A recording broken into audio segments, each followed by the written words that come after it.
simplement pour dire ce que nous allons faire de ce vote sur ce budget. Tout a été dit. Moi, je voudrais dire au président du Conseil exécutif que la quadrature du cercle, c'est compliqué. Et qu'à un moment donné, il faut faire des choix. Effectivement, la fusion, elle est ce qu'elle est, vous l'avez voulu rapidement. Elle n'a pas encore donné tous ses effets et vous aurez des effets induits qui vont se poursuivre en 2019.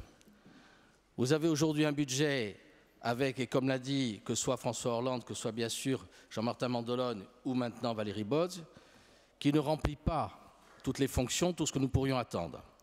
En même temps, il ne remplit pas dans l'immédiat, mais en même temps, le président de l'exécutif annonce déjà, ce qui est normal, qu'il répondra aux attentes de son électorat, aux engagements qui ont été pris par la campagne électorale, ça veut dire à des réponses sectorielles, et j'ai entendu ce matin aussi à des réponses, je dirais, territorialisées. Cela n'est pas chiffré. Très peu de nouvelles politiques qui commencent à être engagées, nous votons des rapports, ne sont pas financées. Tout cela va prendre son sens dans les mois, les années à venir. Vous avez cette année, on le voit, le prélèvement diminue, donc vous compensez par de l'emprunt pour financer les investissements qui sont réduits. François Hollande disait tout à l'heure, si 40% se réalisent, ça sera bien.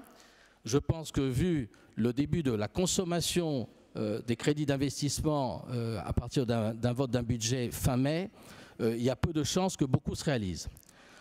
Vous allez différer forcément certains investissements dans la durée, vous allez faire un lissage, ou alors si vous avez une ambition, l'ambition de satisfaire aux besoins de la Corse aujourd'hui, en tant que maître d'ouvrage, de satisfaire le financement des autres acteurs de la vie de la Corse, c'est-à-dire les communes, les intercommunalités, le secteur économique, parce qu'aujourd'hui vous avez la force de toutes les compétences, la force de tous les pouvoirs, une majorité absolue et la force de tous les moyens financiers. Eh bien, si vous ne faites pas les choix stratégiques aujourd'hui, vous serez encore plus dans l'épreuve dans un an, c'est-à-dire avec une diminution du prélèvement, donc capacité d'autofinancement réduite, avec la fin d'un PUI qui se profile, avec des financements européens qui seront en diminution, et avec ce qui est le risque déjà qui pointe, c'est que la structure fiscale nouvelle qui est apportée par la fusion des deux départements sera la seule marge de manœuvre que vous aurez et nous opposerons, nous, de toute façon, systématiquement, à la hausse des impôts.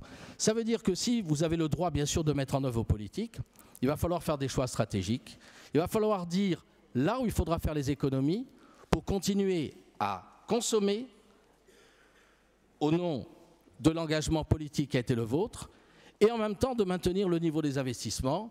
Réfléchissez très vite à la méthode qu'il faudra engager de discussion avec le gouvernement, quels que soient les gouvernements, parce que jusqu'ici, lorsque j'entends le président de l'exécutif dire qu'on trouvera les 5 millions pour financer la politique des déchets, ces 5 millions n'existent pas pour le moment. Lorsqu'on parle au nom d'avoir une fiscalité dynamique demain, nous ne l'avons toujours pas. Et que donc, on ne peut pas prendre d'engagement, on ne peut pas, je dirais, lancer comme ça des projets sur la comète sans avoir la réalité financière qui s'imposera à nous. Vous avez le droit de faire des choix politiques.